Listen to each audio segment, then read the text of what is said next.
Հանրայինի եթերում դուք դիտում եք օրակարգ լրատվական ծրագիրը, բարի օր։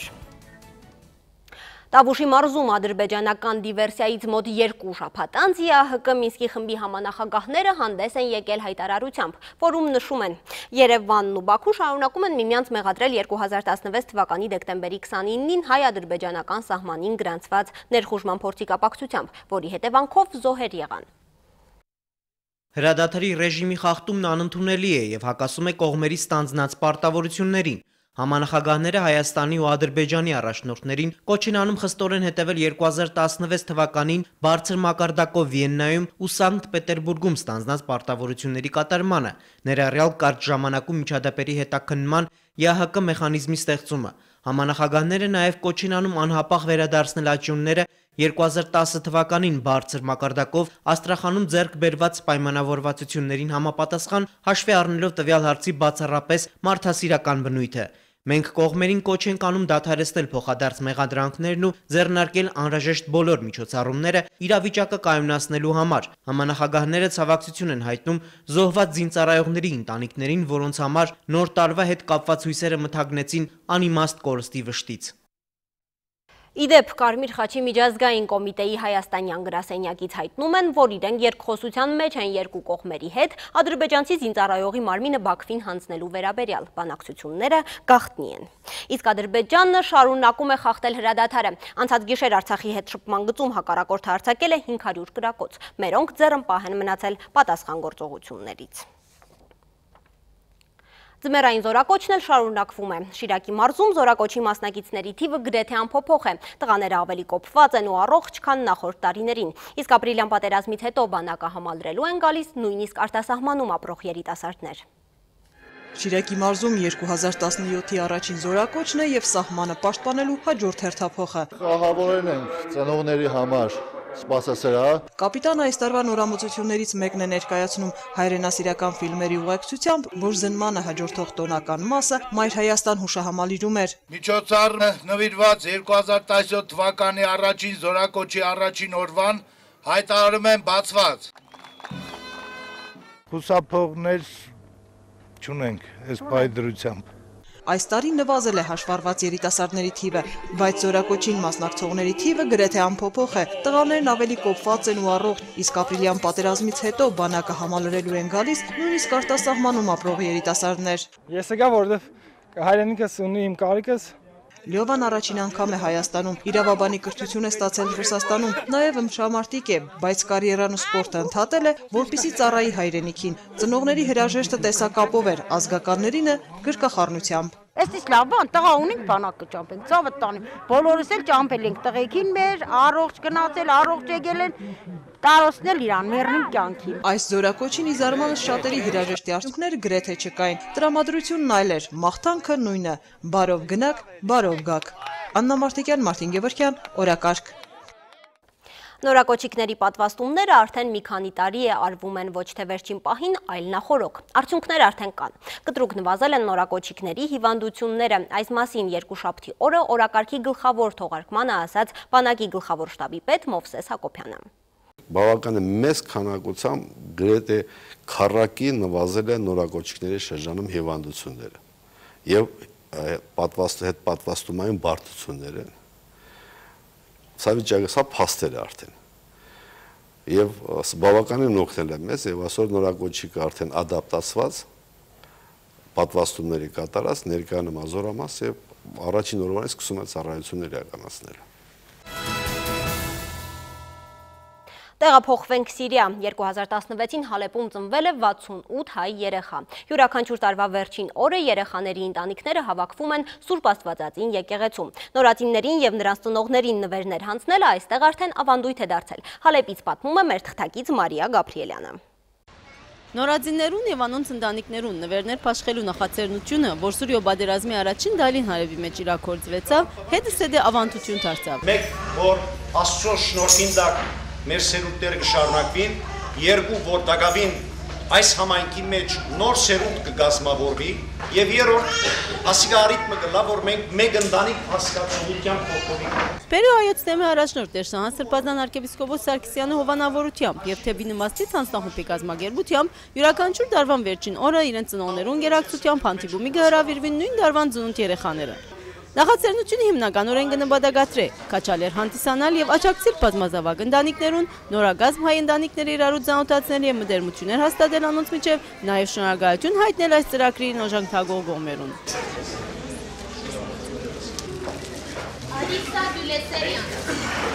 2016-ին Հալեբի մեջ 68 հայորդիներ եւ դուստրեր աշխարհեկած էին։ Սուրբ Աստվածնի եկեղեցու ներկնասրահը լեցնող անոնց ցայները հույս կներշնչեին Հալեբահայ համայնքի հարատեվության։ Մարիա Գաբրիելյան, Բեջ Բողիկյան, օրագարկ Հալեբ։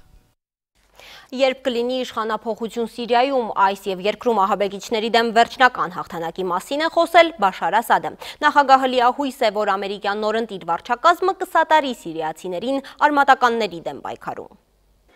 Սիրիայի նախագահ Բաշար Ասադը ծավալուն հարցազրույց է տվել ֆրանսիական լրատվամիջոցներին եւ հանգամանորեն անդրադարձել սիրիական հարցին։ Արաբական հանրապետության ղեկավարը հույս է հայտնել, որ կառավարական ուժերը շատ մոտ են վերջնական հաղթանակին։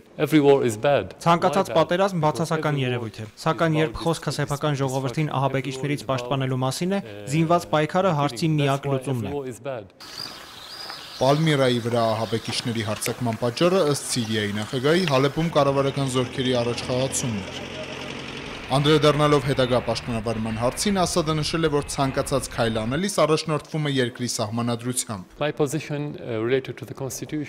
Իմ դիրքորոշումը պայմանավորված է սահմանադրությամբ։ Եթե մարդիկ ցանկանում են փոխել նախագահին, մինչ այդ պետք է փոխեն սահմանադրությունը։ Իսկ դա արդեն Սիրիայի ամբողջ բնակչության խնդիրն է։ Սահմանադրությունը պետք է հաստատի ողջ ժողովուրդը, այլ ոչ թե ժողովրդի մի մասը։ Ասադը նաև հույս է հայտնել, որ ԱՄՆ ընտրված նախագահ Դոնալդ Թրամփը կդառնա իր դաշնակիցը իսլամիստների դեմ պայքարում, բայց ամերիկացի միլիարդատիրոջ անձին վերաբերող հարցերին խուսափել է պատասխանել։ Հարություն Արզումանյան, օրակարգ։ Կարևոր էվոլյուցիա ռուս-թուրքական հարաբերություններում բնորոշումը New York Times-ինն է, իսկ խոսքը ռուսական ռազմական օդանավերի ավիահարվածների մասին է, որ հասցրել են իսլամական պետության դիրքերին Սիրիայի հյուսիսում, դրանով աջակցելով Թուրքիայի ռազմական գործողություններին։ Ռուսական ռազմական օդանավերը ավիահարվածներ են հասցրել իսլամական պետության դիրքերին Սիրիայի հյուսիսում, աջակցելով Թուրքիայի ցամաքային գործողություններին։ Մեկ օրում Սիրիայում ոչնչացվել է 48 իսլամիստ։ Այս փաստը ամերիկյան New York Times-ը նշանակալից զարգացում է համարում ռուս-թուրքական հարաբերությունում։ Ակնհայտ է Թուրքիայի համար, Թուրքիայի իշխանությունների, որ այն քաղաքական ուղեգիծը, որ որդեգրել էին եւ հատկապես ռուս-թուրքական ճգնաժամի պայմաններում էական բացասական հետևանքներ էր ունենում Թուրքիայի քաղաքականության առումով սիրիական հիմնախնդրի համատեքստում եւ Թուրքիան բավական արագ գնաց իր քաղաքականության վերախմբագրման եւ որոշակի դիրքորոշման փոփոխության եւ այս համատեքստում նաեւ Ռուսաստանի հետ համագործակցության։ Ըստ New York Times-ի այս խորապատկերում Սիրիայի վերջնական ճակատագրի կերտման ճանապարհին Միացյալ Նահանգները մղվում է երկրորդ պլան։ Հալեպից արևելք Ալ-Բաբ քաղաքի ռազմական գործողությունը ի դեպ Թուրքիան սկսել է ինքնագլուխ, առանց Միացյալ Նահանգների գլխավորած կոալիցիայի հետ համաձայնեցնելու։ Փորձագետը չի կարծում, թե Միացյալ Նահանգները դուրս կմնա գործընթացից, սակայն պասիվություն նկատում է։ Ես չէի ասի, որ Միացյալ Նահանգները դուրս է մնում, չնայած իհարկե սիրիական հիմնախնդրի համատեքստում թե Թուրքիան, թե Ռուսաստանը հիմա ավելի շահագրգռված են, որպեսզի, այսպես ասած, պատկերավոր ասած տերուտիրականը լինեն իրենք։ Արմեն Պետրոսյանը կարծում է, որ այս պահին Միացյալ Նահանգները բավական լուրջ ազդեցություն չունի ծայրահեղականների նկատմամբ, ինչը նկատելի է Թուրքիայի կամ տարածաշրջանային այլ դերակատարների դեպքում։ Միացյալ Նահանգների հետ գործակցության կարիքը ամեն դեպքում կզգացվի։ Միացյալ Նահանգները այսպես դիրիժորի դերում է, որը համակարգում է ուրեմն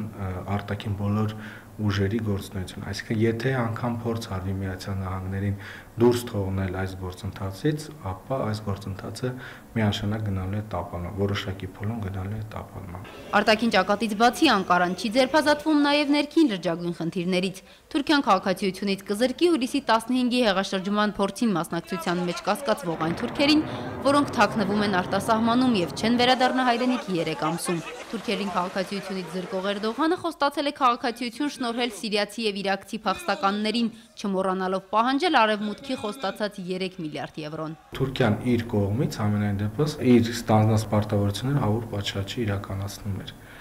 Եվ այս համատեքստում Թուրքիայի իշխանությունները ունեն որոշակի խաղաքարտ օգտագործելու Եվրոպայի հետ սակարկություններում, Եվրամիության հետ սակարկություններում։ Հազարավոր մարդկանց բանտարկելուց եւ 100 հազարավորներին աշխատանքից հեռացնելուց բացի իշխանությունը շարքային թուրքերի համար եւս մեկ պատիժ է սահմանել։ Նրանք կզրկվեն Google-ից ու Gmail-ից օգտվելու հնարավորությունից։ Սոնա Աղբալյան, օրակարգ։ Ռուսաստանի նկատմամբ ամերիկյան քաղաքականությունը սպառնում է պառակտում առաջացնել եւ կոնգրեսում եւ հանրապետականների շրջանում։ Կոնգրեսականները փորձում են հաստատել Ռուսաստանի դեմ նոր պատժամիջոցներ սահմանելու մասին որոշումը, ինչը հակասում է այդ երկրի նկատմամբ Միացյալ Նահանգների նորընտիր նախագահ Դոնալդ Թրամփի դիրքորոշմանը։ Ռուսաստանի հետ հարաբերությունների կարգավորմանը ձգտող Թրամփը հայտնվել է երկընտրանքի առաջ, ընդունել իր իսկ կուսակիցների դիրքորոշումը կամ հակառակվել դրան։ Վենեսուելայի խորհրդարանն էլ երկրի նախկին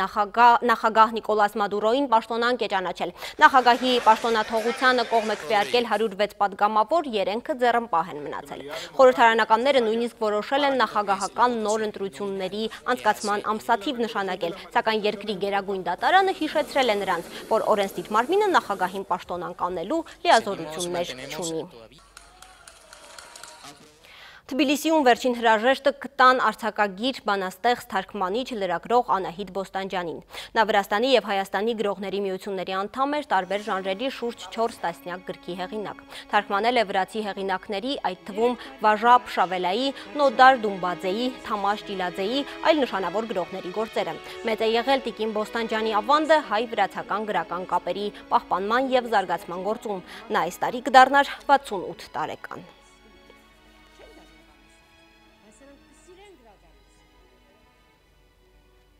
Շարունակում ենք թողարկումը։ Այս ձմեռ ցուրտ է ոչ միայն մեր երկրում, այլև ամբողջ հյուսիսային կիսագնդում։ Միացյալ Նահանգներում ամենաառատ ձյունը տեղացել է Նյու Յորք նահանգի Կոպենհագեն փոքրիկ քաղաքում, որտեղ ձյան բարձրությունը հասել է 83 սանտիմետրի։ Եվրոպայում էլ սառնամանիքների պատճառով հնարավոր չի եղել խուսափել մարդկային զոհերից, որոնք հիմնականում փախստականներ են։ Լեհաստանում եւ Չեխիայում ցրտահարությունից մահացածների թիվը հասել է 15-ի։ Մեղմ կլիմա ունեցող Հունաստանի որոշ վայրերում ձյան բարձրությունը հասել է 2 մետրի։ Սառնամանիքների պատճառով դադարեցվել է էլեկտրաէներգիայի ու ջրի մատակարարումը, նույնիսկ հեռախոսային կապը։ Թուրքիայում էլ փակվել է Բոսֆորի նեղուցը, հետաձգվել են հազարավոր թռիչքներ։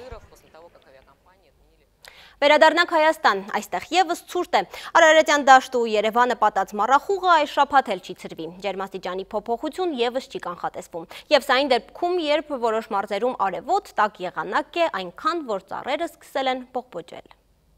Լորվա այս կատուն իրեն արևին է տվել, մարտը փետրվարից շուտ է եկել, թեև արևի շողերն ամռան նման կիզիչ չեն, բայց հունվարին ցերեկը մինչև 9 աստիճան ջերմություն տեղացիները 1000-ից 1 են տեսել։ Նորմալ տաքություն է, ինչ եղել, գիշերը մինուս ալնում, ցերեկը պլյուս ալնում։ Լորեցիները չեն բողոքում, ասում են առաջվա խիստ ցուրտը չկա, քիչ գազ ու հոսանք կօգտագործենք, միայն թե բերքը չվնասվի։ Վնասի չափ չեմ կարող իմանամ ինչքանով վնաս կտա, բայց որ տարես տարի ավելանում է տաքությունը, այդ փաստ է։ Սյունիքում էլ ասես խորը ձմեռ չլինի, որոշ ծառեր նույնիսկ բողբոջել են, գյուղացիները մտահոգված են, ասված չանի կտրուկ ցրտի, ամբողջ աշխատանքը ջուր է կընկնի։ Բողբոջը, եթե ուռացա, մինչև 9 աստիճան կարող է դիմանալ։ Սառցակալությունից խուսափելու համար պետք է ջրել այգիները, այդպիսով հողը չի տաքանա ու այգիները չեն արթնանա ձմռանքնից։ Հիշում է, որ մինչև 26 աստիճան եղել է Ղափանում։ Դա Ղափանում դա մեզ համար նորություն չի։ Ի տարբերություն մյուս մարզերի Շիրակում այդքան էլ տաք չէ, բայց օդի սառնությամբ Երևանին չի հասնի։ Երևանցոց տեղն է կատակում են գյումրեցիները։ Մառախուղը ամուր գրկել է ամբողջ մայրաքաղաքն ու դեռ 5 օր կմշուշի փողոցները, իսկ ձնապատ կտուրների ու ծառերի ճյուղերի վրա երևանցի այս ճնճուղկները երանի են տալիս Լորվա կատվին։ Հասմիկ Առաքելյան, Նելի Միրզախանյան, Հովանես Քյոսյան, օրակարգ։ Այն մարզերում, որտեղ համեմատաբար ավելի ցուրտ է եւ դպրոցներում կա անհրաժեշտ ջերմաստիճան ապահովելու խնդիր, դասերը կսկսվեն առավոտյան ժամը 10-ին, իսկ դասաժամերի տևողությունը կկրճատվի մինչև 30 րոպե։ Սա կրթության եւ գիտության նախարար Լևոն Մկրտչյանի որոշումն է։ Թե որ մարզերում եւ որ դպրոցներում կգործի այս փոփոխությունը, նախարարը թողել է մարզպետների հայեցողությանը։ Անկախ ջերմաստիճանից մայրաքաղաքը միշտ առաջարկելու բան ունի ձմեռային հանգստի սիրահարներին։ Այս օրերին մարդաշատ է հատկապես Կարապի լճի սահադաշտը, որտեղ մթնոլորտը միշտ թեժ է։ Մեր գործընկեր Արմինե Ուդումյանն է չմուշկների մեծ սիրահար, նա եղել է ոչ միայն սահադաշտում, այլև շրջել է ձմեռային զվարճանքի երևանյան մյուս վայրերում։ Սեզոնին առանց ընդմիջումների աշխատում եւ արդեն 12-րդ տարին անընդմեջ Կարապի լճի սահադաշտը դրական զգացումներ ու առողջ ապրելակերպ է ապահովում ձմեռային այս սպորտաձևի սիրահարների համար։ Օրական 80, 100, 110 տեն սահմանափակում չկա, եղանակից է կախված։ Լուրջ վնասվածքներ երբեք չեն գրանցվում, չնայած բուժկետը միշտ պատրաստ է առաջին օգնության։ Ցուրտ չի լինում, որտեղ շարժվում ենք։ Բացօթյա սահադաշտը մշտական այցելուների համար դոպինգի ամենամեծ աղբյուրն է ու քաղաքի ամենաջերմ վայրը։ Ամենադժվարներից մեկը համարվող այս սպորտաձևը նաև ամենաօգտակարներից է։ Ձմեռային հանգստի այս ձևը նախընտրողները միանգամից մի քանի խնդիր են լուծում։ Չմուշկներով սահելը զարգացնում է ամբողջ մարմնի մկանները, այրում է կալորիաները, բարձրացնում է իմունիտետը, կոփում է ամբողջ օրգանիզմը։ Սահադաշտ է բացվել նաև Քանաքերձեյթունի նորաբաց ձմեռային այգում, որտեղ նաև Սանտայի տուն են կառուցել։ Նրա հետ նկարվելու հերթում ասեղ գցելու տեղ չկա։ Իրենց նամակները գրում են կախարդական սարքերով ուղարկում են Սանտային, այնուհետ բարձրանում են իրեն հետ հանդիպման։ Սանտայի տանը Միսիս Կլաուսը թխվածքաբլիթներ է պատրաստում փոքրիկների համար, այստեղ գալիս են նաև հարակից մարզերից։ Աբովյանից։ Շատ լավ, շատ գեղեցիկ է, շատ հետաքրքիր է։ Իսկ կինոթատրոնների մեծ մասում սեանսներ են գրեթե շուրջօրյա։ Փորձում ենք հնարավորինս տարբեր ժանրերի ֆիլմեր ընդգրկել։ Թատրոններում ամանորյա ներկայացումներ են, երեքշաբթիից կաշխատեն նաև բոլոր թանգարաններն ու պատկերասրահները։ Քաղաքապետարանը նաև լույսերով զարդարել է բոլոր համայնքները։ Միայն լուսավորման նորակառույց ցանցի երկարությունը կազմել է 41 կիլոմետր։ Այս ժամի համար այսքանը, մեր հաջորդ թողարկումը ժամը 17-ին է, իսկ ես ձեզ հրաժեշտ եմ տալիս։